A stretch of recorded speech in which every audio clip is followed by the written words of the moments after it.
നമസ്കാരം ഗൈസ്, എല്ലാവർക്കും നമ്മുടെ പുതിയ വീട്ടിലേക്ക് സ്വാഗതം. അപ്പോൾ LP നിങ്ങൾ ചൂസ് ചെയ്തിട്ടുണ്ട് അല്ലെങ്കിൽ LPനെ കുറിച്ച് നിങ്ങൾ ആലോചിക്കുന്നുണ്ടെങ്കിൽ ഏറ്റവും ബേസിക് സ്റ്റെപ്പാണ്, ഏറ്റവും ഫസ്റ്റ് സ്റ്റെപ്പാണ് LP നെക്സ്റ്റ് എക്സാം പാസ്സാവുക എന്നുള്ളത്. LP നെക്സ്റ്റിന് വേണ്ടി എങ്ങനെ പ്രിപ്പയർ ചെയ്യാം, LP നെക്സ്റ്റ് എങ്ങനെ പാസ്സാവാം എന്നുള്ളതാണ് ഈ ഒരു വീഡിയോയിൽ നമ്മൾ നോക്കാൻ പോകുന്നത്.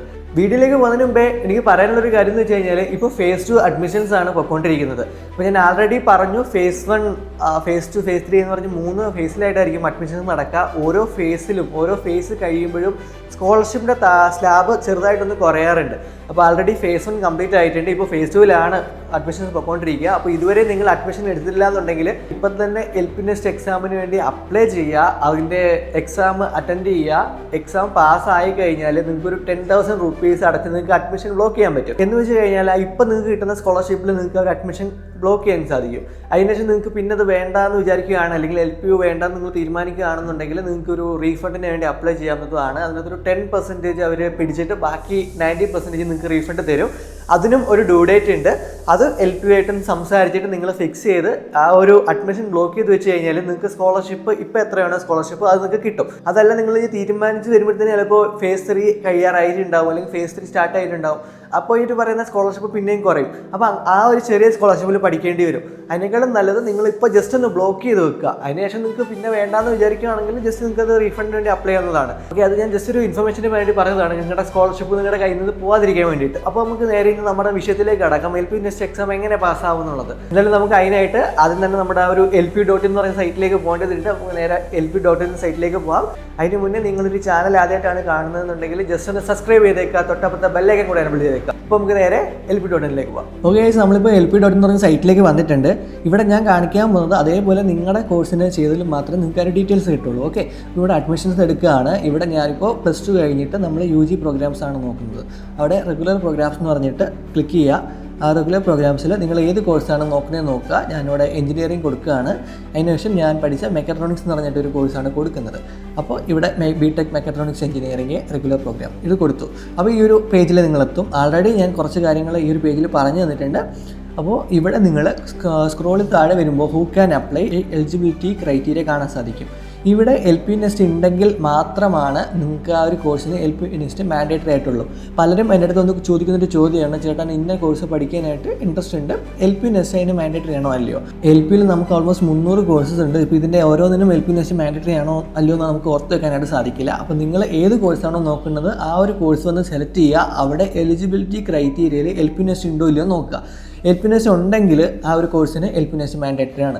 LP നെക്സ്റ്റ് ഇല്ല എന്നുണ്ടെങ്കിൽ ആ ഒരു കോഴ്സിന് LP നെക്സ്റ്റ് മാൻഡേറ്ററി അല്ല. എന്നിരുന്നാൽ പോലും നിങ്ങൾ LP നെക്സ്റ്റ് അറ്റൻഡ് ചെയ്ത് കഴിഞ്ഞാൽ ആ ഒരു മാർക്കിൻ്റെ അടിസ്ഥാനത്തിൽ നിങ്ങൾക്ക് സ്കോളർഷിപ്പ് കിട്ടും. അപ്പോൾ സപ്പോസ് നിങ്ങൾക്ക് ഇപ്പോൾ +2നേക്കാളും അല്ലെങ്കിൽ JEE-നേക്കാളും ഒക്കെ നല്ല മാർക്ക് LP നെക്സ്റ്റിൽ സ്കോർ ചെയ്യാൻ പറ്റുന്നുണ്ടെങ്കിൽ ആ ഒരു മാർക്കിൽ LP നെക്സ്റ്റിൻ്റെ സ്കോറിൽ നിങ്ങൾക്ക് സ്കോളർഷിപ്പ് കിട്ടുന്നതായിരിക്കും. ഓക്കെ, നെക്സ്റ്റ് നമുക്കിനി കുറച്ചും കൂടെ സ്കോർ ചെയ്ത് കഴിഞ്ഞാൽ നിങ്ങൾക്ക് LP നെക്സ്റ്റ് റിലേറ്റഡ് ഇൻഫർമേഷൻ എന്നുള്ളൊരു പോർഷൻ കാണാൻ സാധിക്കും. ഇവിടെയാണ് LP നെക്സ്റ്റിന് വേണ്ടി എങ്ങനെ പ്രിപ്പയർ ചെയ്യണം, എന്തൊക്കെയാണ് LP നെക്സ്റ്റിൽ വരിക എന്നുള്ളതെല്ലാം ഇവിടെയാണ് ഉണ്ടാവുക. അപ്പോൾ ഏറ്റവും ബേസിക് ആയിട്ട് നമുക്ക് ഇവിടുത്തെ ക്വസ്റ്റ്യൻ പേപ്പർ പാറ്റേൺ നോക്കാം. അപ്പോൾ 400 മാർക്കിനാണ് ടോട്ടൽ LP നെക്സ്റ്റ് എക്സാം ഉള്ളത്.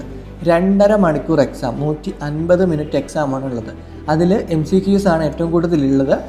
എന്നിരുന്നാലും ഓൾമോസ്റ്റ് നിങ്ങൾക്കൊരു 15 അല്ലെങ്കിൽ 20 fill in the blanks MCQ അല്ലാത്ത ക്വസ്റ്റ്യൻസിനും അറ്റൻഡ് ചെയ്യേണ്ടതായിട്ടുണ്ട്. ഇനി 4 സെക്ഷൻസ് ആണ് നിങ്ങൾക്ക് അറ്റൻഡ് ചെയ്യേണ്ടത്, അല്ലെങ്കിൽ 4 സബ്ജക്ട്സ് ആണ് നിങ്ങൾ അറ്റൻഡ് ചെയ്യേണ്ടത്. ഇവിടെ നമുക്ക് ഫിസിക്സ് ഉണ്ട്, മാത്തമാറ്റിക്സ് ഉണ്ട്, കെമിസ്ട്രി ഉണ്ട്, ബയോളജി ഉണ്ട്, ഇംഗ്ലീഷ് ഉണ്ട്. ഇതിൽ ബയോളജി വേണോ മാത്തമാറ്റിക്സ് വേണോ നിങ്ങൾക്ക് ചൂസ് ചെയ്യാൻ സാധിക്കും. ഒന്നുകിൽ നിങ്ങൾക്ക് മാത്തമാറ്റിക്സ് എഴുതാം, അല്ലെങ്കിൽ നിങ്ങൾക്ക് ബയോളജി എഴുതാം.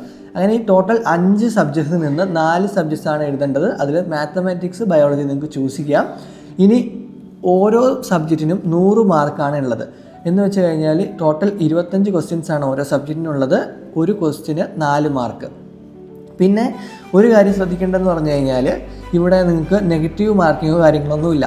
എന്ന് വെച്ച് കഴിഞ്ഞാൽ നിങ്ങളൊരു ക്വസ്റ്റ്യൻ ആൻസർ ചെയ്ത് അത് കറക്റ്റായി കഴിഞ്ഞാൽ നിങ്ങൾക്ക് 4 മാർക്ക് കിട്ടും.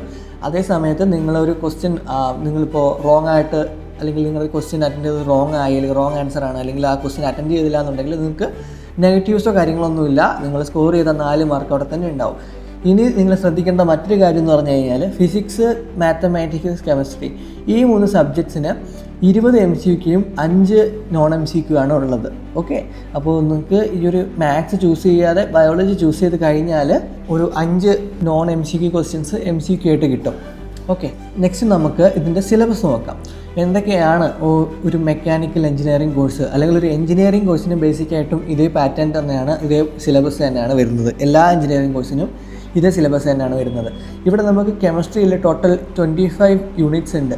അപ്പോൾ ഓരോ യൂണിറ്റ്സിനും എന്തൊക്കെ കാര്യങ്ങൾ പഠിക്കണം എന്ന് വ്യക്തമായിട്ട് ഇവിടെ എഴുതി വെച്ചിട്ടുണ്ട്. ഫസ്റ്റ് യൂണിറ്റ് എന്ന് പറയുന്നത് ബേസിക് കൺസെപ്റ്റ് ഇൻ കെമിസ്ട്രിയാണ്. അതിലെന്തൊക്കെ വരുന്നുണ്ട്, എന്തൊക്കെയാണ് വരാൻ സാധ്യതയുള്ളത്, എന്തൊക്കെ നിങ്ങൾ നോക്കിയിരിക്കണം എന്നുള്ളത് വ്യക്തമായിട്ട് ഇവിടെ എഴുതിയിട്ടുണ്ട്. നിങ്ങളങ്ങനെ ഓരോ യൂണിറ്റ്സിലും നിങ്ങൾ വായിച്ചു നോക്കുക എന്തൊക്കെയാണ് വേണ്ടത്. ഇതെല്ലാം നിങ്ങൾ ബേസിക്കായിട്ടൊന്ന് പഠിച്ചിരിക്കുക. അതിനുശേഷം അതുപോലെ തന്നെ നിങ്ങൾ ബാക്കി ഫിസിക്സ് ആണെങ്കിൽ, ഫിസിക്സ് മാൻഡേറ്ററി ആണ് എഞ്ചിനീയറിങ്ങിന്. അപ്പോൾ ഫിസിക്സ് നിങ്ങൾ ഇതേപോലെ 25 ഉണ്ട്. ഇതിൽ ഓരോന്നിലും എന്തൊക്കെയാണ് പഠിക്കേണ്ടതെന്നുള്ളത് ഇവിടെ കൊടുത്തിട്ടുണ്ട്. അപ്പോൾ നോക്കുക. അതിനുശേഷം മാത്സ്, ബയോളജി നിങ്ങൾക്ക് ചൂസ് ചെയ്യാവുന്നതാണ്. മാത്സിലും ഇതേപോലെ 25 യൂണിറ്റ്സ് വരുന്നുണ്ട്. ഇതിലെന്തൊക്കെ പഠിക്കണമെന്നും കൊടുത്തിട്ടുണ്ട്. സെയിം ബയോളജി ആണെങ്കിൽ നിങ്ങൾക്ക് 6 യൂണിറ്റ്സ് ആണ് ഉള്ളത്. നിങ്ങൾക്ക് ഈ 6 യൂണിറ്റ്സിൽ എന്തൊക്കെ പഠിക്കണം എന്നുള്ളത് കൊടുത്തിട്ടുണ്ട്. പക്ഷേ 6 യൂണിറ്റ്സ് ആയതുകൊണ്ട് തന്നെ കുറച്ച് വാസ്റ്റായിട്ട് നിങ്ങൾക്ക് പഠിക്കേണ്ടതായിട്ടുണ്ട്. അതുപോലെ ഇംഗ്ലീഷിൽ എന്തൊക്കെ പഠിക്കണം.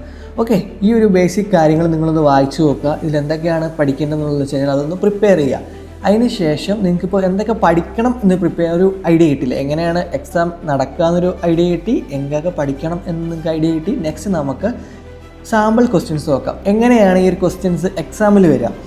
ആദ്യത്തെ സബ്ജക്റ്റ് ആയിട്ടുള്ള കെമിസ്ട്രിയിലെ ഫസ്റ്റ് ക്വസ്റ്റ്യൻ തന്നെ ഇവിടെ വന്നിരിക്കുന്നത് നോൺ MCQ ആണ്. അപ്പോൾ ഇങ്ങനെയാണ് നോൺ MCQ ക്വസ്റ്റ്യൻസ് വരിക. ഓക്കെ, നിങ്ങളത് വായിച്ചു നോക്കുക. ഇപ്പം ഞാൻ കുറച്ച് കാലമായി, ഏകദേശം 5 കൊല്ലത്തോളമായി കെമിസ്ട്രിയിൽ നിന്നിട്ട് മാറിയിട്ട്, അതുകൊണ്ട് തന്നെ എനിക്ക് ഇപ്പോൾ വലിയൊരു ഐഡിയ കിട്ടുന്നില്ല. നിങ്ങൾ പക്ഷേ ഇപ്പോൾ +2 കഴിഞ്ഞിട്ട് വരുന്നവരായിരിക്കും, അല്ലെങ്കിൽ നിങ്ങൾ റിപ്പീറ്റ് കഴിഞ്ഞിട്ട് വരുന്നവരായിരിക്കും. നിങ്ങൾക്കിത് സിമ്പിളായിട്ട് നിങ്ങൾക്ക് സോൾവ് ചെയ്യാൻ പറ്റുന്നുണ്ടാവും. അതുപോലെ ക്വസ്റ്റ്യൻ 2 MCQ ആണ്. ഇങ്ങനെയാണ് MCQ ക്വസ്റ്റ്യൻസ് വരിക. നിങ്ങൾ ആ ഒരു സബ്ജക്ട്സ് എല്ലാം പഠിക്കുക. അതിനുശേഷം നിങ്ങൾ ഈ പറയുന്ന സാമ്പിൾസ് ക്വസ്റ്റ്യൻസ് ഒന്ന് അറ്റൻഡ് ചെയ്യുക. അപ്പോൾ നിങ്ങൾക്കൊരു ഐഡിയ കിട്ടും നിങ്ങൾ എത്രത്തോളം പ്രിപ്പയർഡ് ആയിട്ടുണ്ട്.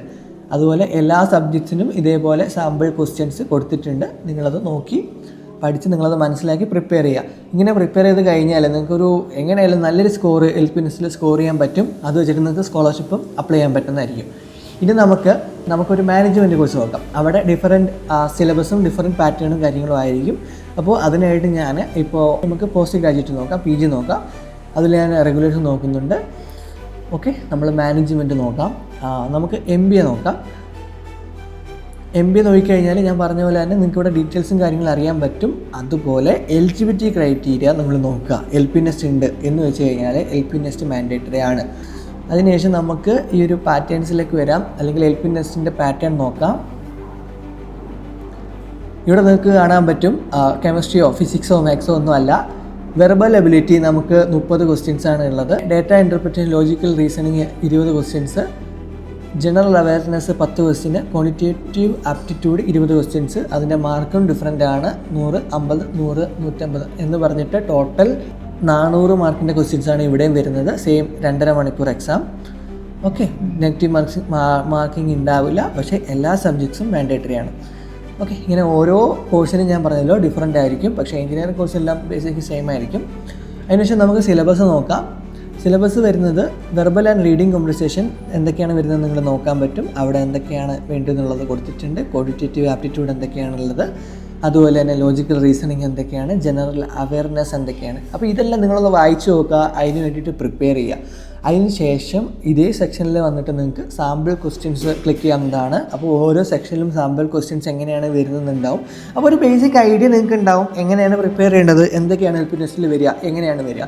അപ്പോൾ ഇങ്ങനെ നിങ്ങൾ പ്രിപ്പയർ ചെയ്യുക. ഓക്കെ, ഇതൊരു ബേസിക് ഐഡിയ കിട്ടുമെന്ന് എനിക്ക് തോന്നുന്നു. ബേസിക് ഐഡിയ അല്ല, നല്ലൊരു ഐഡിയ കിട്ടി കാണും. LP-NEST എക്സാമിന് എങ്ങനെയാണ് പ്രിപ്പയർ ചെയ്യേണ്ടത്, അതുപോലെ തന്നെ എന്തൊക്കെയാണ് ചോദിക്കുക എന്നുള്ളത്.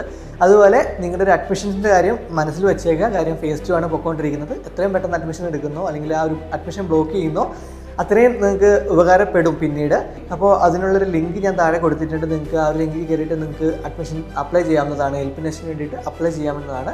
അതിന് നിങ്ങൾ താഴെ കാണുന്ന ഒരു കോഡ് ഉപയോഗിച്ച് കഴിഞ്ഞാൽ, അല്ലെങ്കിൽ താഴെ കാണുന്ന ലിങ്ക് ഉപയോഗിച്ച് കഴിഞ്ഞാൽ നിങ്ങൾക്കൊരു 20% ഡിസ്കൗണ്ട് കിട്ടുന്നതായിരിക്കും ആ ഒരു രജിസ്ട്രേഷനിൽ. അതുപോലെ നിങ്ങൾക്ക് എന്തെങ്കിലും സംശയങ്ങളോ കാര്യങ്ങളോ ഉണ്ടെങ്കിൽ നിങ്ങൾക്ക് താഴെ കമൻറ്റ് ചെയ്യാവുന്നതാണ്. എനിക്ക് അറിയാവുന്നതാണെങ്കിൽ ഞാൻ റിപ്ലൈ ചെയ്യാം. അതല്ലെന്നുണ്ടെങ്കിൽ നിങ്ങളെ മറ്റാരെങ്കിലും നിങ്ങൾക്ക് അത് റിപ്ലൈ ചെയ്യുന്നതായിരിക്കും. കാര്യം ഇപ്പോൾ ഒരു കമ്മ്യൂണിറ്റി പോലെയാണ് നമ്മുടെ ഒരു കമൻറ്റ് സെക്ഷൻ വർക്ക് ആവുന്നത്. നിങ്ങൾക്ക് ബാക്കിയുള്ള വീഡിയോസ് കണ്ടാലും മനസ്സിലാവും. നിങ്ങൾക്ക് ആൾക്കാരെ പരിചയപ്പെടാനും സംശയങ്ങളൊക്കെ മാറ്റാനും ഒക്കെ അതിന് ഉപകരിക്കാവുന്നതാണ്. എന്തായാലും കമൻറ്റ് ചെയ്യുക. സംശയങ്ങളും കാര്യങ്ങളും എന്ത് ഡൗട്ട് ഉണ്ടെങ്കിലും കമൻറ്റ് ചെയ്യുക. അതുപോലെ തന്നെ നിങ്ങൾക്ക് എന്തെങ്കിലും ഡൗട്ടോ കാര്യങ്ങളോ എന്നോട് ചോദിക്കണം എന്നുണ്ടെങ്കിൽ എൻ്റെ Instagram ID ഞാൻ താഴെ കൊടുത്തിട്ടുണ്ട്. നിങ്ങൾക്ക് ഇൻസ്റ്റാഗ്രാമിൽ വന്നിട്ട് ഡയറക്റ്റ് നമുക്ക് സംസാരിക്കാവുന്നതാണ്. ഈ ഒരു വീഡിയോ നിങ്ങൾക്ക് ഇഷ്ടപ്പെട്ടു, നിങ്ങൾക്ക് പ്രയോജനപ്പെട്ടു എന്ന് തോന്നുന്നു. അപ്പോൾ പ്രയോജനപ്പെട്ടെന്നുണ്ടെങ്കിൽ നിങ്ങൾക്ക് ഒന്ന് ലൈക്ക് ചെയ്യുക, അതുപോലെ തന്നെ ആവശ്യമുള്ളവർക്ക് ഷെയർ ചെയ്ത് കൊടുക്കുക. ചാനൽ സബ്സ്ക്രൈബ് ചെയ്തിട്ടില്ലെങ്കിൽ സബ്സ്ക്രൈബ് ചെയ്യുക. അപ്പോൾ മറ്റൊരു വീഡിയോ വരുന്നവരെ എല്ലാവർക്കും ബൈ.